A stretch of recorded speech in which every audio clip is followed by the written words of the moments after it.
Doesn't it seem like when it comes to nutrition, there are more opinions than facts to go around? Every day we hear new theories about diets and supplements and best foods to eat. Well, my role is to take the mystery out of good nutrition and look at the science. Welcome to episode 500 of the Nutrition Facts podcast. In our first story, we look at dozens of human trials that reveal where turmeric delivers and where it doesn't, with our former senior research scientist, Dr. Christine Dennis. The number of clinical trials on turmeric, not in rats or petri dishes, but with actual people, continues to climb, dozens a year. And most were randomized double-blind placebo-controlled, the gold standard for clinical trials. There have been so many trials published that there are now umbrella reviews on turmeric. You've heard of systematic reviews and meta-analyses, pooling multiple studies together. Well, an umbrella review can be like a systematic review and meta-analysis of systematic reviews and meta-analyses, meaning pooling multiple meta-analyses together, placing them at the very top of the hierarchy of evidence pyramid. Dr. Greger has covered the benefits of the turmeric pigment curcumin for knee osteoarthritis, in some cases working as well as or even better than anti-inflammatory drugs and painkillers without their side effects of injuring our gut. And in the 10 years since, a meta-analysis of 11 meta-analyses on the efficacy of curcumin for relieving osteoarthritis strongly supports that it can relieve pain as well as improve joint mobility and shorten medication use. And more isn't necessarily better. Low-dose extracts appear to have similar pain relief effects to high-dose extracts. What about other arthritic conditions? A pilot study in 2012 of 45 patients showed promise for rheumatoid arthritis, finding it is actually more effective at alleviating pain compared to the leading drug. And a recent meta-analysis, including more than 500 patients, found the same. Curcumin was beneficial both for inflammation levels and clinical symptoms. Curcumin's ability to lower some inflammatory biomarkers, like C-reactive protein, a marker of systemic inflammation, extends more broadly to patients with autoinflammatory conditions, and the stronger effects seem to appear at relatively smaller doses.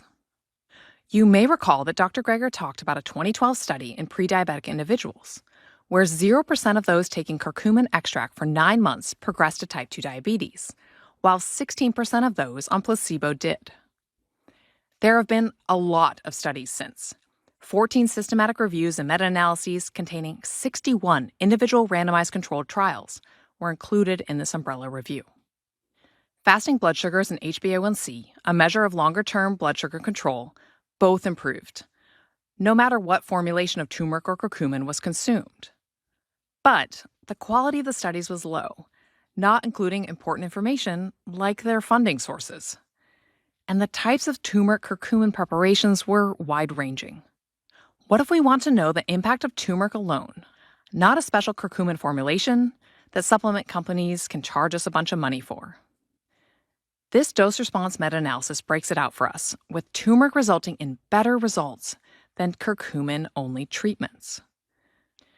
Note that benefit was found for a variety of participants, not only those with diabetes.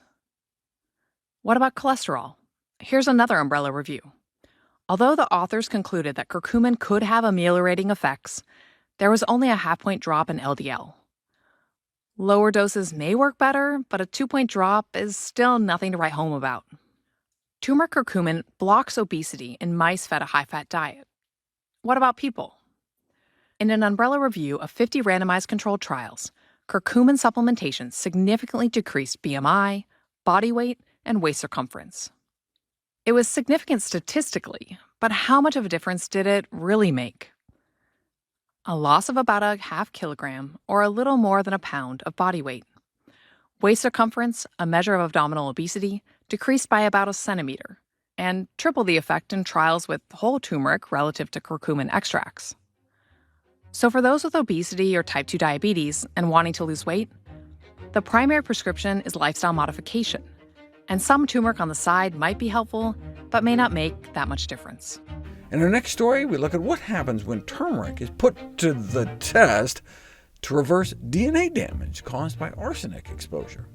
Arsenic is a carcinogenic heavy metal, And the major mechanism of arsenic-related damage appears to be oxidative stress. It's the arsenic-induced accumulation of free radicals that can kill off cells and damage our DNA. And then the double whammy is that it may disrupt our body's ability to repair our DNA once it's damaged.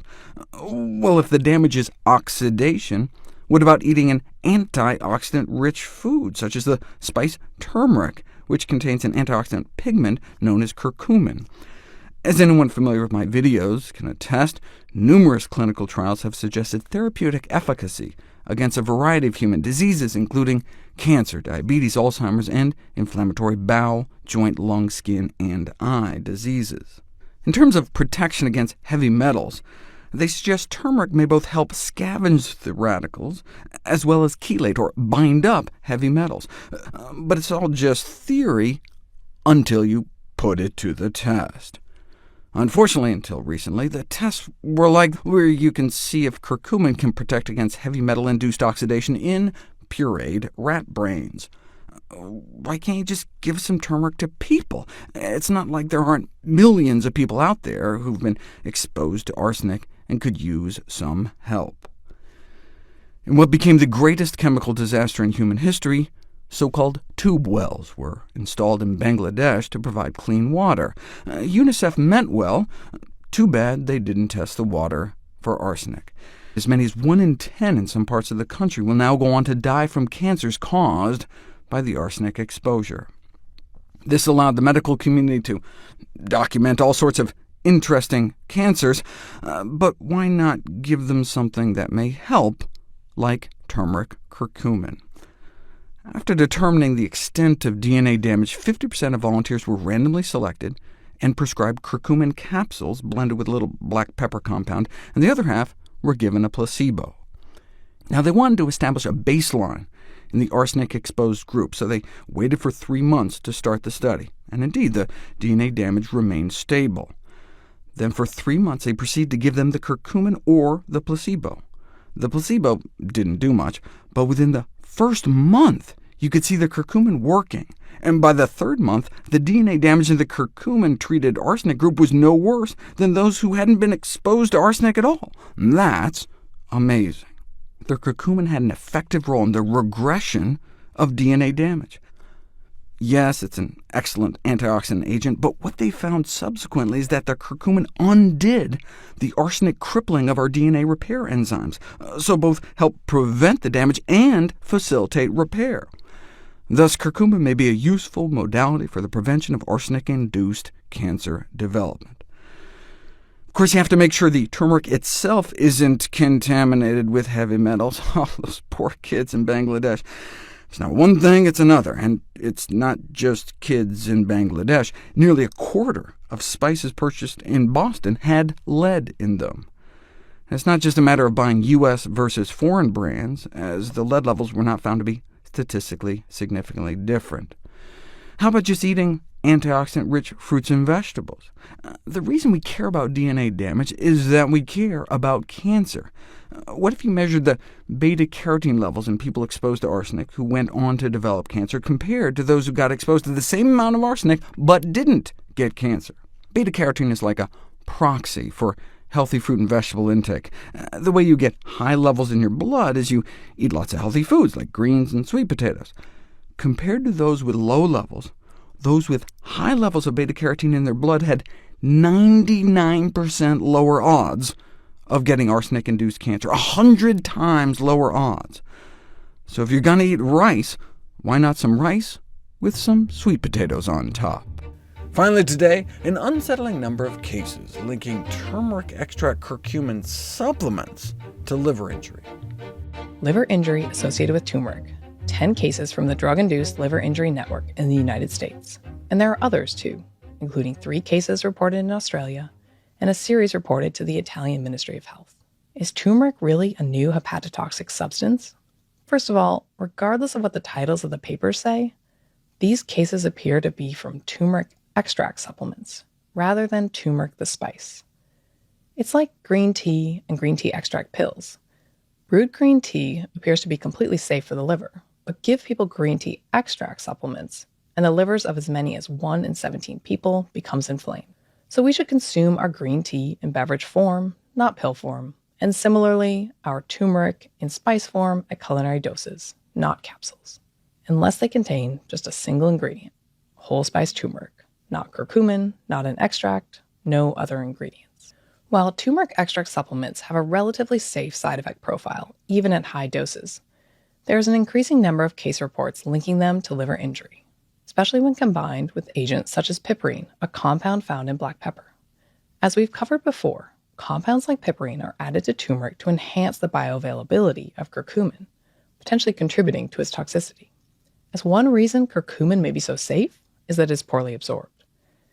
As we have cautioned before, piperine blocks liver detox enzymes that can make some substances, like curcumin, more potent.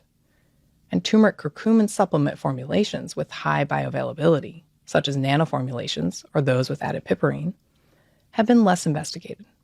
There's a mistaken assumption that if a little is good, then more must be better. We'd never make that assumption for drugs, so why is it made for supplements? In this case, more does not necessarily mean better. A review of nearly 100 randomized controlled trials of turmeric or curcumin supplements for non-alcoholic fatty liver disease found that they successfully calmed liver inflammation, and guess which worked better?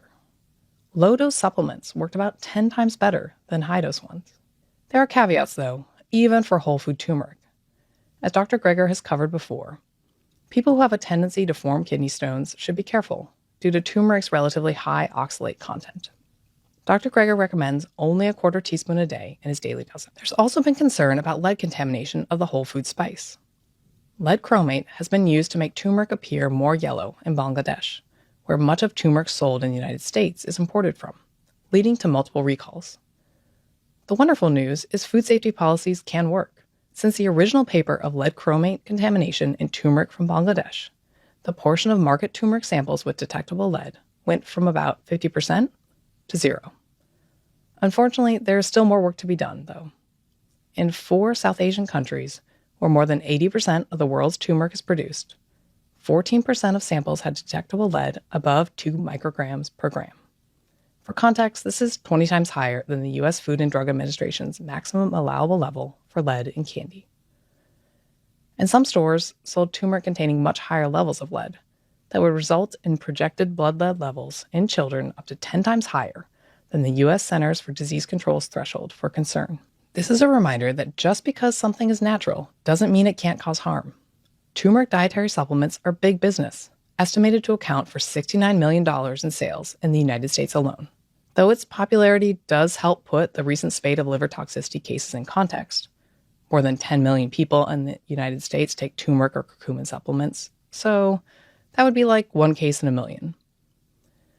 Some people may just be more susceptible genetically. 7 of the 10 patients in this case series had a genetic variant that's relatively rare in the general population. Still, it's safer for everyone to use the real thing and not some extract and some supplement. And please don't let anyone inject turmeric or curcumin into your veins. Visit NutritionFacts.org/audio to see all the podcast episodes with descriptions that include links to the associated videos. Sources cited and other details are available on each video's page.